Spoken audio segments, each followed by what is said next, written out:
दोस्तों, रावण आज भी जिंदा है। जी हाँ, वही रावण जिसका वध श्री राम ने किया था। क्या हुआ, सुनकर झटका लगा? जी हाँ दोस्तों, रावण आज भी इस धरती पर मौजूद है। अरे रुकिए, ज्यादा हैरान होने की जरूरत नहीं है, क्योंकि आज हम रावण के कुछ ऐसे ही रहस्यों के बारे में जानने वाले हैं। तो जल्दी से हमारे चैनल अनोखी दुनिया को सब्सक्राइब कर लें और बेल आइकन को प्रेस करना बिल्कुल ना भूलें। तो आइए बिना देर करे शुरू करते हैं आज का वीडियो। दोस्तों, हम केवल रामायण कथा के अनुसार ही रावण को समझते हैं, लेकिन रावण के अलावा भी रावण के जीवन के कुछ ऐसे रहस्य हैं जिनके बारे में ज्यादातर लोगों को कुछ भी नहीं पता है। दोस्तों, जिस तरह से आज भी लाश को मम्मी बनाकर रखते हैं, पहले के समय में भी ऐसे ही रखा जाता था, ताकि आने वाले सैकड़ों हजारों सालों तक वो मम्मी सुरक्षित रहे और उस पर रिसर्च की जा सके। एक रिसर्च के मुताबिक पुरातत्व विभाग ने श्रीलंका में 50 से अधिक ऐसे स्थलों की खोज करने का दावा किया है जिसका संबंध रामायण काल से है।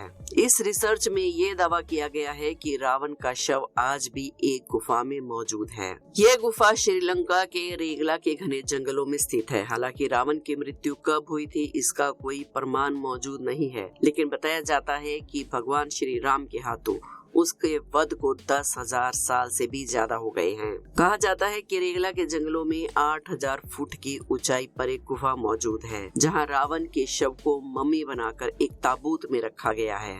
बताया जाता है कि ताबूत पर एक खास किस्म का लेप लगा हुआ है, जिसकी वजह से हजारों सालों से वो वैसा का वैसा ही है। श्रीलंका के इंटरनेशनल रामायण रिसर्च सेंटर द्वारा की गई रिसर्च के मुताबिक जिस ताबूत में रावण का शव रखा गया है, उसकी लंबाई 18 फीट और चौड़ाई 5 फीट की है। कहा जाता है कि इस ताबूत के नीचे रावण का बेशकीमती खजाना दबा हुआ है, जिसकी रखवाली एक भयंकर नाग और कई खूंखार जानवर आज भी करते हैं। मान्यताओं के अनुसार जब भगवान श्री राम ने रावण का वध किया था, उसके बाद उसके शव का अंतिम संस्कार करने के लिए विभीषण को सौंप दिया गया, लेकिन विभीषण ने राजगद्दी संभालने की जल्दी में रावण का शव वहीं पर छोड़ दिया। कहा जाता है कि उसके बाद रावण के शव को नाग कुल के लोग अपने साथ ले गए, क्योंकि उन्हें पूर्ण विश्वास था कि रावण की मौत संभव नहीं है और वो फिर से जिंदा हो जाएगा। लेकिन ऐसा हुआ नहीं। इसके बाद उन्होंने रावण के शव को मम्मी बना दिया ताकि वो आने वाले हजारों सालों तक सुरक्षित रहे। दोस्तों, कहा जाता है कि जब भगवान कल्कि का जन्म होगा और कली पुरुष के विनाश के लिए पृथ्वी पर वो जन्म लेंगे, तब परशुराम जी, हनुमान जी, अश्वत्थामा और भी इनके जैसे कई वीर वहाँ पर मौजूद होंगे और धरती पर जितने भी चिरंजीवी मौजूद हैं वो सब सामने आ जाएंगे और धर्म की रक्षा के लिए लड़ेंगे। तब रावण भी फिर से जीवित हो जाएगा, लेकिन ये नहीं पता कि धर्म के साथ होगा या अधर्म के। रिसर्च में ये भी खुलासा किया गया है कि रावण की अशोक वाटिका कहाँ थी और उसका पुष्पक विमान कहाँ उतरता था। इसके अलावा रिसर्च में भगवान हनुमान के पैरों के निशान खोजने का भी दावा किया गया है। हालांकि इन सभी चीजों की प्रामाणिकता अभी तक सिद्ध नहीं हुई है। दोस्तों, आज इस वीडियो के जरिए हम आपको रावण से जुड़े हुए कुछ रोचक तथ्यों के बारे में बताएंगे, जिन्हें शायद आपने पहले कभी नहीं सुना होगा। इसके अलावा हम आपको रावण से जुड़े कुछ ऐसे रहस्यों के बारे में बताएंगे जिसे सुनकर आप हैरान हो जाएंगे। रावण लंका का राजा था जिसने प्रभु श्री राम की पत्नी माता सीता का हरण किया था। रावण त्रिलोक विजेता था। आकाश, पाताल और पृथ्वी तीनों लोक रावण के प्रभुत्व से वंचित नहीं थे। यहाँ तक कि रावण ने कुबेर को भी अपने वश में किया हुआ था। इतना शक्तिशाली था रावण। दोस्तों, आपको बता दें कि रावण महर्षि विशर्वा का पुत्र और ऋषि पुलसित का वंशज था। महर्षि विशर्वा ने ही रावण को वेद, वेदांत और उपनिषद का पाठ पढ़ाया था। ब्राह्मण कुल में पैदा होने के कारण रावण बहुत ही बड़ा विद्वान बना। उसके जैसा विद्वान ब्राह्मण तीनों लोगों में कोई नहीं था, लेकिन अधर्म और मद के प्रभाव ने उसे असुर बना दिया। अब रावण से जुड़े कुछ रहस्यों को जान लेते हैं। क्या सचमुच में रावण के 10 सिर और 20 भुजाएं थी? वैसे तो रावण को दशानन और दशाशीष के नाम से जाना जाता है, जिसका मतलब होता है 10 सिर वाला। लेकिन जरा सोचिए, क्या ये संभव हो सकता है कि किसी इंसान के 10 सिर और 20 भुजाएं हो? तो आइए जानते हैं कि क्या सचमुच में रावण के 10 मुख थे। कई पौराणिक शास्त्रों के मुताबिक रावण अपने गले में नवरत्नों की माला पहनता था। नवरत्नों की माला में 9 बड़ी बड़ी गोलाकार मनियां जुड़ी हुई थी।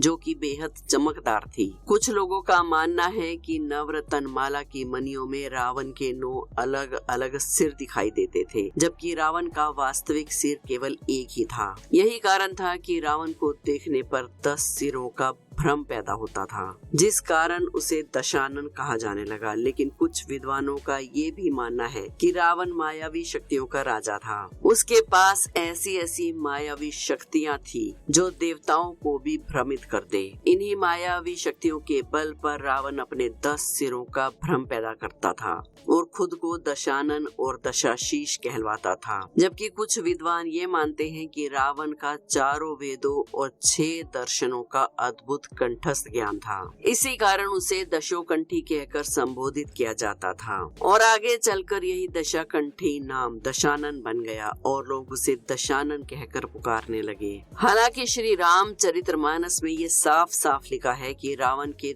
10 सिर थे, इसीलिए उसे दशानन कहा जाता था। श्री रामचरितमानस में ये भी बताया गया है कि अश्विन मास की कृष्ण पक्ष की अमावस्या तिथि को रावण प्रभु श्री राम से युद्ध करने के लिए युद्ध स्थल में गया था, जिसके बाद अगले 10 दिन तक प्रभु श्री राम ने अपने बाणों से एक एक करके उसके 10 सिर धड़ से अलग कर दिए। इसी 10वें दिन शुक्ल पक्ष की दशमी के अवसर पर भगवान राम ने रावण का वध कर दिया। इस तिथि को कालांतर में विजयदशमी का नाम दिया गया और इस दिन रावण के पुतले का दहन भी किया जाता है। क्या है रावण के जन्म से जुड़ी पौराणिक कहानी और रावण ने 3 बार जन्म क्यों लिया, आइए अब इस रहस्य के बारे में बात करते हैं। रावण के बारे में आपको बता दें कि रावण ने त्रेता युग में जन्म लिया, लेकिन शायद बहुत ही कम लोग ये जानते होंगे कि रावण ने इस पृथ्वी पर 3 बार जन्म लिया। ऐसा माना जाता है कि रावण और उसके भाई कुंभकर्ण अपने पुनर्जन्म में भगवान विष्णु के द्वारपाल थे और इनका नाम जय विजय था।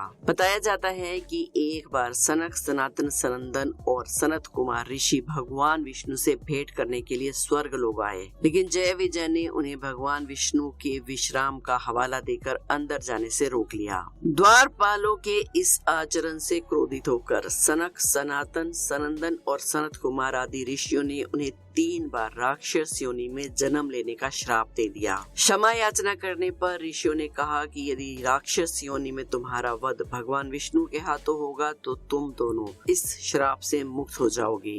रावण और कुंभकर्ण का पहला जन्म सतयुग में हुआ, जब दोनों भाई हिरण्याक्ष और हिरण्याकश्यप के रूप में पैदा हुए। हिरण्याक्ष के कारण पृथ्वी पाताल लोक में डूब गई, जिसे बचाने के लिए भगवान विष्णु ने वाराह अवतार लिया और हिरण्याक्ष का वध किया, जबकि हिरण्याकश्यप का वध करने के लिए भगवान विष्णु ने नरसिंह अवतार लिया। इन दोनों भाइयों का दूसरा जन्म रावण और कुंभकर्ण के रूप में हुआ, जो कि सर्वविदित है, हम सब जानते ही हैं। कहा जाता है कि रावण और कुंभकर्ण का तीसरा जन्म द्वापर युग में हुआ, जहां वे मथुरा नरेश, कंस और शिशुपाल के रूप में पैदा हुए थे। इस जन्म में भी भगवान विष्णु ने श्री कृष्ण का अवतार लिया और दोनों का वध किया।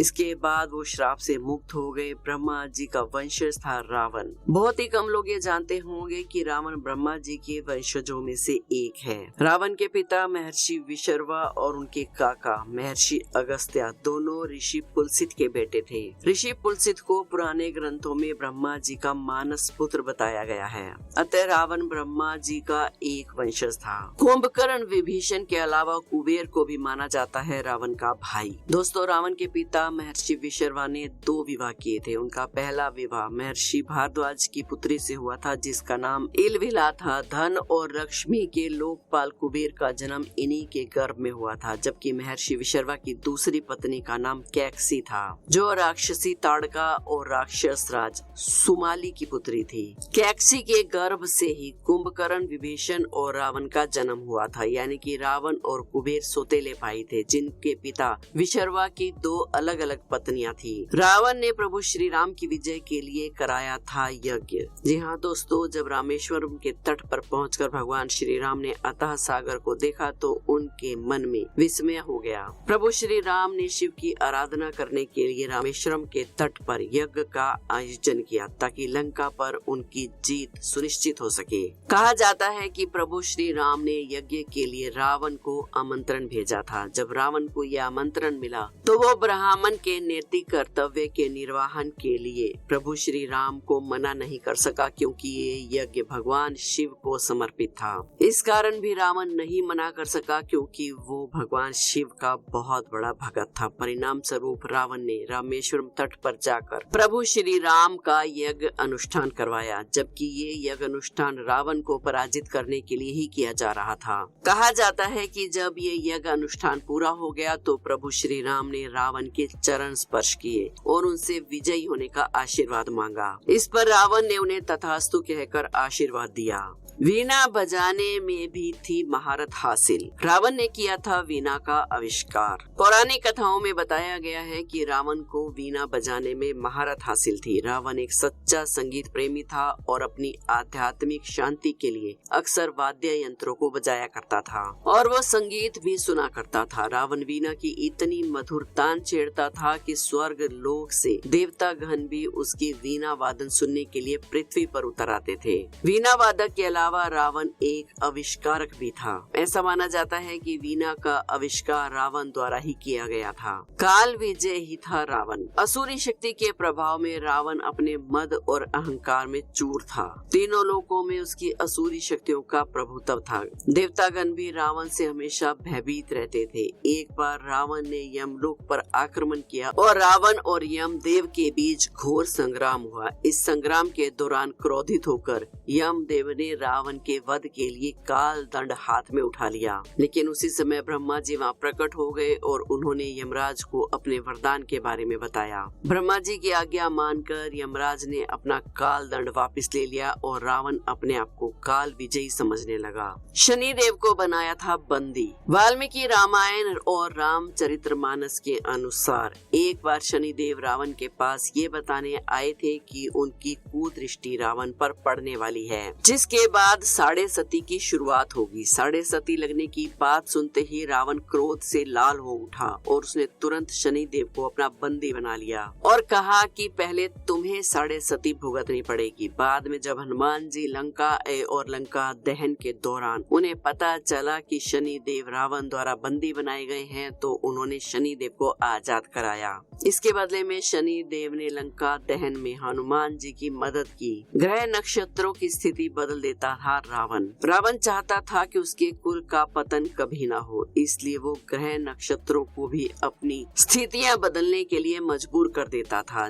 जन्म के पहले जब रावण का बेटा मेघनाथ उसकी पत्नी मंदोदरी के गर्भ में था, तो रावण ने उसे अमर बनाने के लिए ग्रहों की स्थितियों को काबू में लाने की कोशिश की। सारे नक्षत्र इतने भयभीत हो गए कि वो रावण के दिए हुए आदेशों का पालन करने लगे और एक ही स्थिति में आ गए। लेकिन शनि देव ने इस बात की गंभीरता को समझते हुए रावण के आदेश के विपरीत जाकर अपनी स्थिति बदल दी, जिसके कारण रावण अपनी मंशा में असफल हो गया।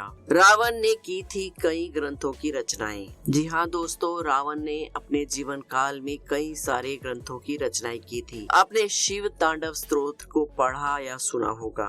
इसका रचयिता और कोई नहीं बल्कि रावण ही था। शिव तांडव स्तोत्र के जरिए रावण ने भोलेनाथ को प्रसन्न करने के लिए उनकी स्तुति की थी। इसके अलावा रावण ने अरुण संहिता की रचना की थी, जिसे लाल किताब के नाम से जाना जाता है। इस किताब में मुख्य रूप से जन्म कुंडली और हस्तरेखा के बारे में जानकारियाँ दी गई हैं। आपको जानकर हैरानी होगी कि रावण ने ही रावण संहिता की रचना की थी, जिसे ज्योतिषी विज्ञान और उससे जुड़ी हुई जानकारियों का भंडार माना जाता है। श्राप के कारण रावण ने सीता माता से कभी नहीं की जबरदस्ती। रावण इतना बलशाली था, फिर भी वो जबरन सीता माता को कभी भी अपनी पत्नी बनाने के लिए मजबूर नहीं कर सका। दरअसल रावण को नल कुबेर की प्रेयसी ने ये श्राप दिया था कि वो अगर किसी भी स्त्री को उसकी इच्छा के विरुद्ध छूने का प्रयास करेगा तो उसके सिर के 7 टुकड़े हो जाएंगे। रावण ने उस अप्सरा को अपनी असुरी प्रवृत्ति का शिकार बनाया था, जिस पर क्रोधित होकर उसने रावण को श्राप दिया था। यही कारण था कि रावण हमेशा विनम्र होकर सीता माता को मनाने की कोशिश करता रहा, लेकिन कई बार वो क्रोध में भी आ जाता था और श्राप के कारण उसने सीता जी को कभी भी छूने की कोशिश नहीं की। तो ये थी रावण से जुड़ी कुछ रोचक बातें। उम्मीद करते हैं पसंद आई होगी। पसंद आई हो तो आज की वीडियो को एक लाइक जरूर करें। हमारे चैनल अनोखी दुनिया को सब्सक्राइब करके बेल आइकन को जरूर प्रेस कर ले और कमेंट्स में जय श्री राम जरूर लिखें।